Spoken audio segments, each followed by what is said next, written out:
এখন আপনি বাংলাদেশ ঘুরেন, পাকিস্তান ঘুরেন, আপনার বিশ্বাস হবে না যেখানে 200 বছর ব্রিটিশরা শাসন করেছে। কেন বিশ্বাস হয় না? ব্রিটিশদের শাসনের মধ্যেও মুসলমানেরা জান জীবন দিয়ে মাদ্রাসা অব্যাহত রেখেছে, এই জন্য ইসলাম এখনও এই দেশে আছে। বলেন আলহামদুলিল্লাহ।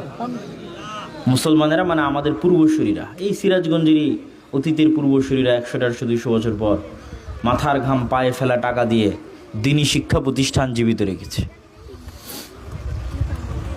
তো আজকেও যে ফিতনা এবং ষড়যন্ত্র বন্ধ হয়ে গেছে তা নয়।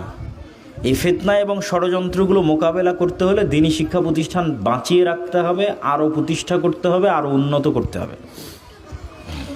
এই জন্য আপনারা যে শিক্ষা প্রতিষ্ঠান তৈরির উদ্যোগ নিয়েছেন, চলছে, এটি একটি যুগান্তকারী বৈপ্লবিক পদক্ষেপ। এটি থেকে পিছে সরে আসা যাবে না। জান প্রাণ জীবন দিয়ে এই শিক্ষা প্রতিষ্ঠানগুলোকে উন্নত করার এবং টিকিয়ে রাখার চেষ্টা করতে হবে। বলেন ইনশাআল্লাহ।